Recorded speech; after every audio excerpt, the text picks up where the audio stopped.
What's going on, family? You guys are so amazing. Listen, I wanted to bring a series that would encourage all the youth pastors, the youth leaders, and even the youth to show the importance about youth ministry. Listen, I have such an amazing guest. It's Youth Pastor Chris Cox. He's going to give us his insight about youth ministry. It's going to bless the whole world. Listen, this is what I need you to do. Like, share, and comment. Why? Because you're connected to some people that we're not connected with. And with that connection together, we can empower the world to never give up. I need you to tune in now. Youth Pastor Chris Cox. Thank you so very much, man, for being a special guest on the Young Preachers of the 757. Tell us something about yourself. Tell us your name. Tell us where you come from, because there's some watchers that may not have heard of you. Absolutely. So my name is Chris Cox. I'm a youth pastor here in the 757, but I just moved here about 2 years ago. Okay. I moved here from Atlanta. So something that people may not know about me is I am a military baby. So Really? I've lived in a few different states. Yeah. So I was born in Texas, Yeah. raised in Alabama, and then I went to college in Georgia. Wow. Actually, we missed one. Okay. Then I was halfway raised in Maryland, Yeah. and then halfway raised I love in it. Alabama. I love it. And then we went to Georgia, and then now I'm here. So I guess that's what kind of made my transition here a little smoother, because I'm kind of used to it with being in the military. But I claim Alabama as the hometown. That's where Okay. both of my parents are from. They grew up across the street from each other, Yeah. been together since the 6th grade. Oh, wow. So I love my parents, and I'm grateful for all of their investment into my life. I love it. I love it. So tell us something. What made you, because I tell people this all the time, in order to be in youth ministry, you have to have a passion and a love for it. Because if you don't, you'll start one Sunday, and then the next Sunday roll around, the kids are too bad, I'm done, I'm finished. Sure. What made you get into youth ministry? So what made me get into youth ministry is while I was in college, I started to realize that I kind of felt pain for people who couldn't feel it for themselves when it came to the decisions that they were making. And I remember sitting on a couch one day, and one of my friends was talking about, some of the decisions that he was making, but still consistently making those decisions, and couldn't figure out a way to navigate out of, the cycle that he was in. And I just remember sitting on the couch that day and asking God, like, God, can you help me to help people like him? And that's when I responded to the call of God on my life, because I've always seen ministry. Like, my dad was a pastor and a minister, and all of his brothers are ministers. But actually, that was something that I said, hey man, I don't think I'm gonna do that. Wow. I started out playing like the keyboard and stuff like that, but when it came to speaking and having a word or having language to give to other young people, that's where it kind of started. It started from this place of just a strong desire to speak into people's world and see God kind of use them. And so that's where it all started for me. I love it. I love it. Now, watching on Facebook, watching on YouTube, a lot of people ask the critical question: how did you get to the platform that you got to, that you have arrived to, that God has allowed you to walk into? I remember a while ago, I said, who is this guy? Because I had just came from Atlanta. I said, who is this guy about to speak at Maxed Out at Dewey Church in Atlanta? I'm like, who is this guy? He in Virginia now. Who is this guy? So, a lot of people get it misconstrued. They think that and I had this conception. If I put my videos on YouTube, if I can close good, I preach all over the world. Right. But it doesn't work that way, does it? I don't think so. I love it.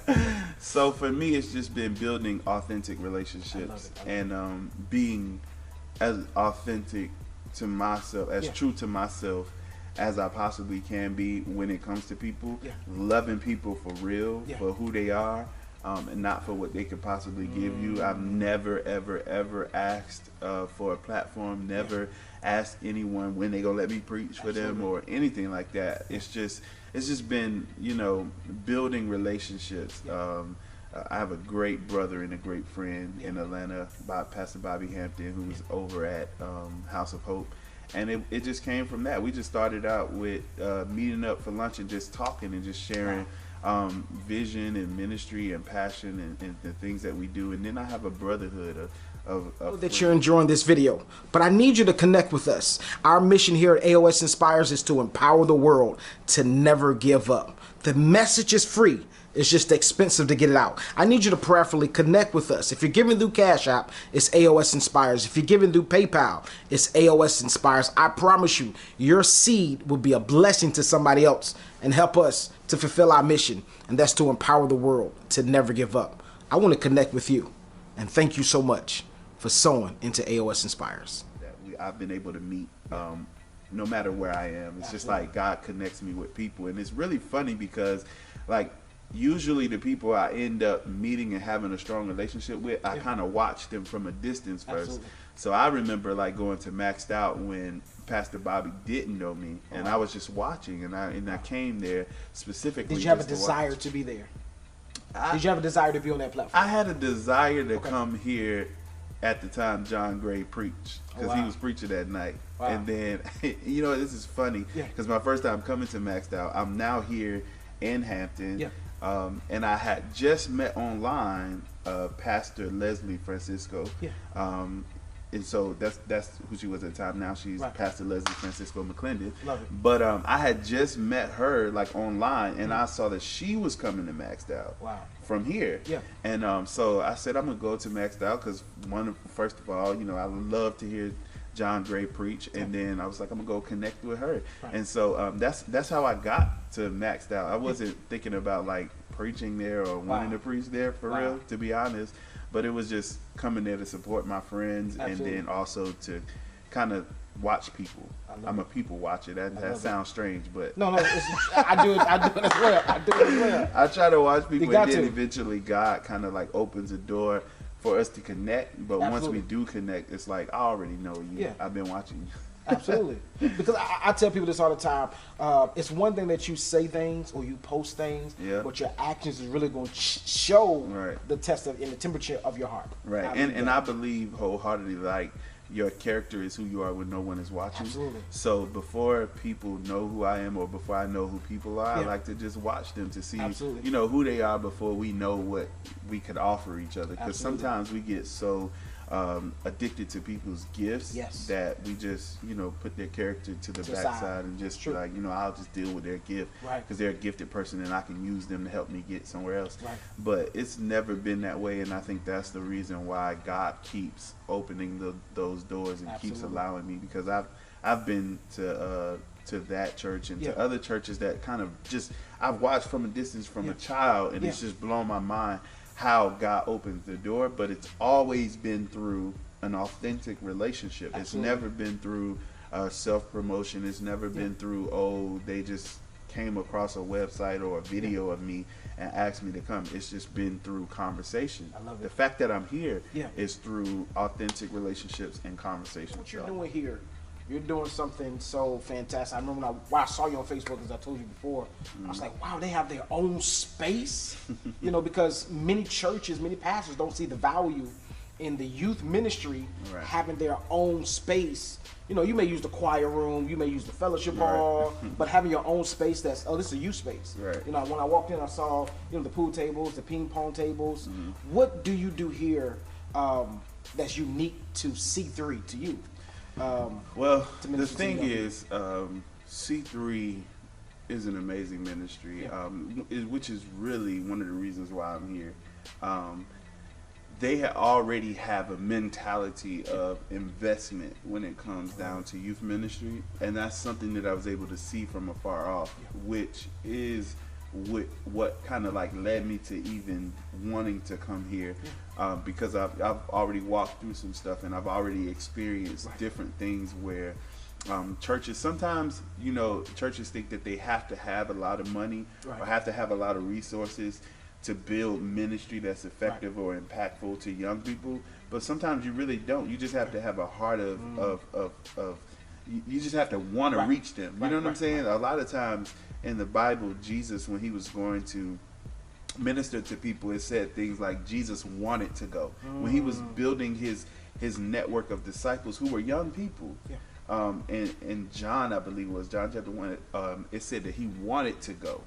And so you have to want to go to where young people are, and building spaces for kids to kind of build community, or to talk, or to hang out, or to have fun, or play pool, air hockey. So how do you get them to is. open up? Basically, if you build it, they'll come. Yeah. To be honest, and you not only that though, you have to go where they are. So for me, a lot of what happens here is an overflow of me going to where young people are. So now there are young people who are showing up at our youth ministry on second and fourth Sundays who don't have like actual family ties to the church. Yeah. But because I go to football games, or because I go to basketball games, or because I go to competitions or band concerts and things like that to support the students that are already here, their friends start seeing a youth pastor that's interested in being connected to a student outside of the four walls.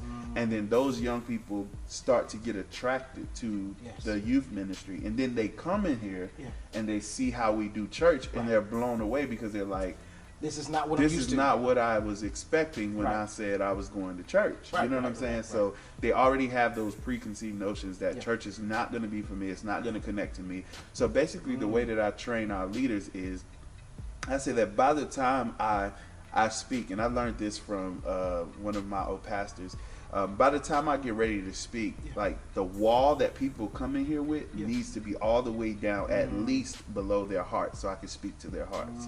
Because people already come with a wall like this.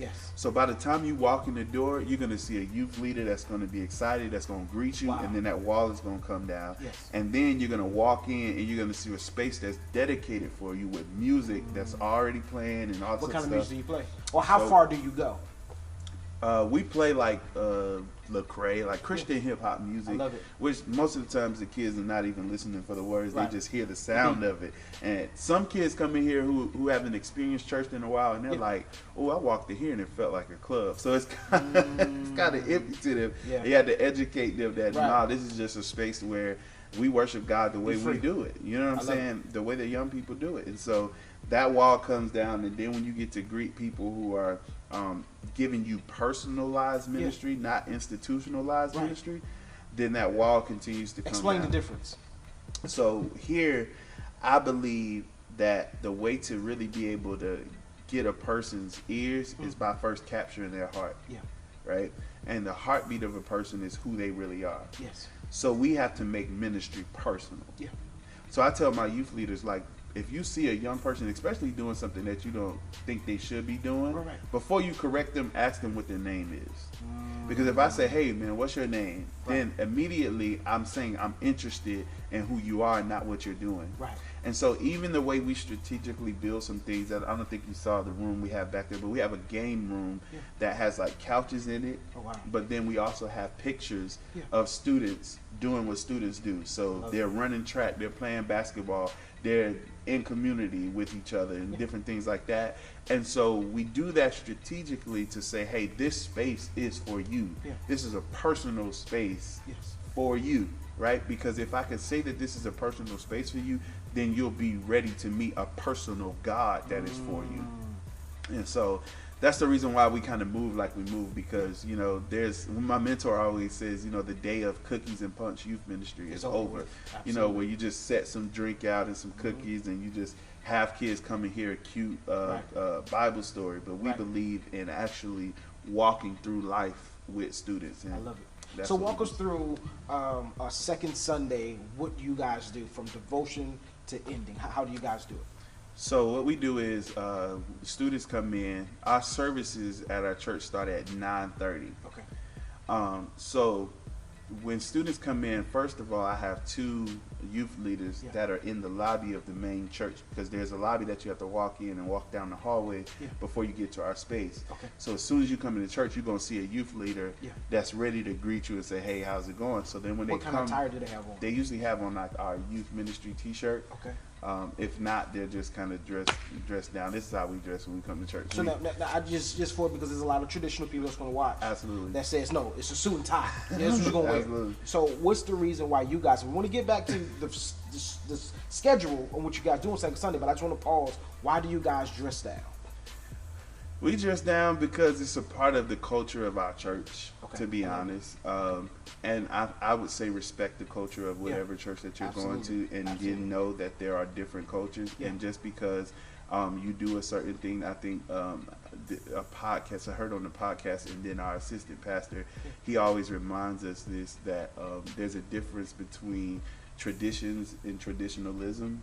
And there's some traditions that you hold, and it's okay. It's okay to have traditions. If you go to church and you dress up and that's your tradition, that's good. But then traditionalism says, but this is the only way it can be done. Absolutely. And that's where it starts to get a little iffy. You know what I'm saying? What you have on is not going to change how you encounter God. Absolutely. If it's a part of the culture of the ministry that you come in, you built a way around. We're still respecting, you know, the sacred moment, the house of God, and all this other good stuff.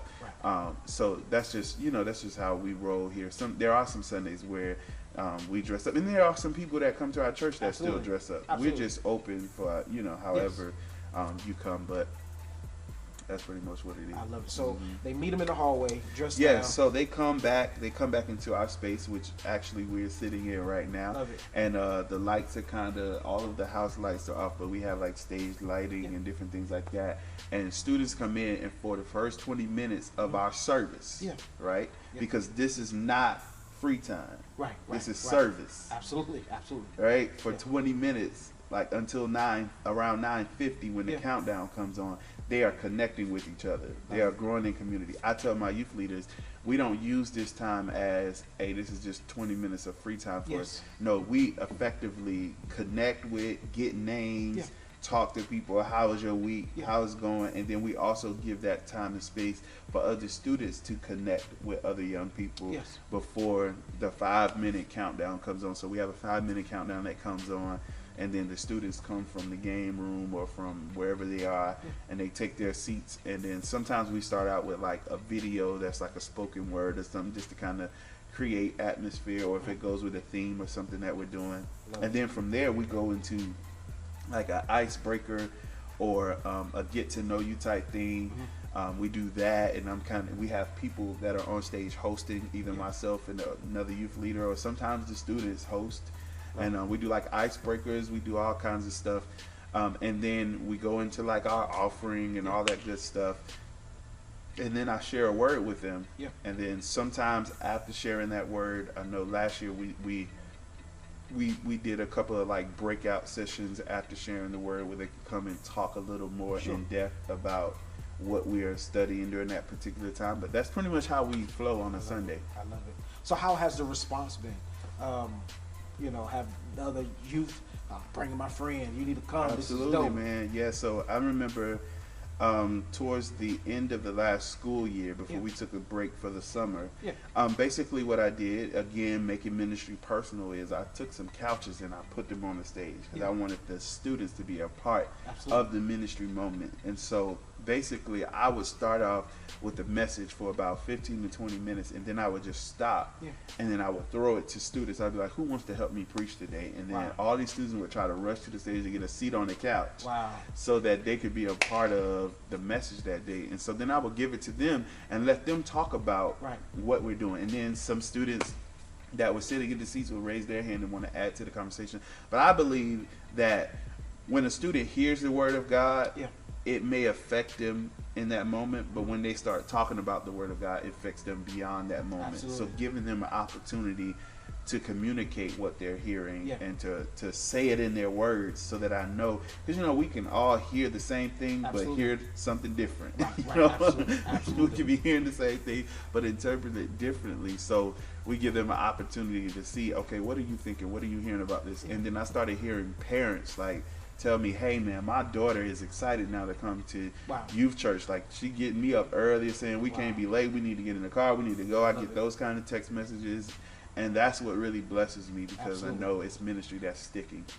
So it's going past the 4 walls. Absolutely, man. And then I tell people all the time, I never want to preach answers to questions no one is asking. So I give space for students to ask questions. I give space for students to give me feedback, to let me know, because it makes no sense for me to get up here and preach messages that are not even valid for what you're going through. Hitting them. So so it's important to us as well. as generations change, right, and as things shift, we have to horn in on the moment or that generation to captivate, in this particular sense, the young people's attention. The reason I say that is because times change, generations change. I know back in my generation there wasn't no need for a youth pastor, or they didn't invest into the youth ministry like they do now. Look at Burger King. Burger King now has the Impossible Whopper. Why? Because you have people that are more health conscious, right? So talk to me, why is it so important to invest into youth ministry? I believe the reason why it's important to invest in youth ministry is because everyone is getting pastored, right? But the church has to make up its mind who we want to pastor our young people. Absolutely. So a pastor is, someone who leads you. A pastor is someone who sets the example for you. And sometimes that leader, if you're not careful, or if you don't put the right leader in front of your young people in your church, then they're left to have the culture or the world lead them. You know what I'm saying? And so the world has this mentality of investment that sometimes the church is still trying to catch up to. So whenever you see a award show, whenever you see anything that's put on by the culture, it's done in excellence. Absolutely. It's done with the young people in mind. You feel what I'm saying? Absolutely. Like, I've even heard that when the iPhone was being made, I heard that they study infants to make sure they built a product that an infant can navigate through. And that's how come you can see like 2-year-olds navigate through an iPhone before they can even talk, before they can even really comprehend. They can find YouTube. Why? Because they know how to find that color, they know how to find that icon, and so they built a product that even a baby can navigate through. Sometimes us as the church, we don't build a ministry that even a baby could navigate through. And so that becomes an issue, because by the time these babies become adults, or become 18, or go to high school, or leave high school and go to college, and now they're on their own, they don't know how to navigate life, because they haven't been led correctly with an investment in mind that says, hey, God has a purpose and a plan for you to fulfill once you leave this space. And so and that's why, man, I would like I was telling you earlier off camera, like, I would devote my life to traveling and speaking into that system, speaking to pastors, speaking to youth pastors, and really trying to reveal to them the importance of what we do in youth ministry. Because what will end up happening is, if you don't make the investment into that 17 or 18-year-old by the time they leave high school, then basically they drop out of the church for all of their young adult years. So they go from about 18 to 35 to 40, just out doing all kinds of stuff, doing what they've been pastored to do, but not been pastored to do by us. So the culture has told them to get as many girls as you want, have as much sex as you want, do as much drugs as you want, do all this stuff, right? Which ends up leaving them broken by the time they become 35, 40 years old. And then there's a seed inside of every one of us that lets us know that God is our creator. So when we get down to our last, we know, let's go back to God. Time to go back to church. So then we come back to church. I know where to go, but now it's like, nah, I'm going to do my thing. Absolutely. So then we come back to church at 40, and then because there's so many broken 40-year-olds who didn't have investment as 5, 6, 7, 17, 18-year-olds, then we have to spend all of our resources, time, preaching, studying, to fix broken people who, if we would have gave them a roadmap for life that was really personal for them, that was really effective for them, then we wouldn't have to be, fixing that. You know what I'm saying? And then they come back to church at 40 with about 3 or 4 kids that get thrown back into the same cycle of an uninvested youth ministry, and they become young adults who drop out of church and have kids, come back broken at 40, leave their kids in the same system. So I think we just have to really slow down for a moment and really seek God about what he thinks about young people. Absolutely. He says, forsake not the young the children to come to me, because for the kingdom of heaven is in them. And if we stop looking at them, we stop looking at their behaviors and start going after their beliefs, then we will be able to make an investment in them, and we'll be able to see the kingdom of heaven revealed in them, even at 2, 3, 4, 5 years old. So what does it look like? It's a conversation we're having with Nicole Guns about homosexuals in ministry and transgenders. How do you effectively minister to a young person that thinks differently? You know, when I was growing up, that was like taboo. Like, no, it's not going to happen. You know, this is how it's going to be. You're going to be with a woman when you get grown. Now culture has accepted it, where, okay, listen, whoever you love, love is love. Right? So how do we effectively minister to them without offending them? I know a lot of people are going to say, oh, I don't care about offending them. But, you know, even if you offend somebody that's believing the same thing that you believe, that's living a clean lifestyle, you turn them off, and they get a deaf ear to you. So now you don't have an opportunity to minister to them. So how do we effectively minister to, because there's a lot of young people that find it okay to be, I got a girlfriend, I got a boyfriend, and he's a man. And you know what I mean? So how do we effectively minister to them? Well, when it comes down to certain things, I think we also just have to take the model that Christ laid out for us, which is to slow down and to really walk with people, to get to the root of things before we try to deal with the fruit of certain things. And so when it comes down to any type of perversion, we have to understand that if it's a perversion, then that means that there is an original version of something that's been turned to something that is not God's way best. You know what I'm saying? And so basically one of the conversations that I have with young people who are in that struggle is that, you know, and a lot of times their response is, but I love them. I can't do nothing about the fact that I love them.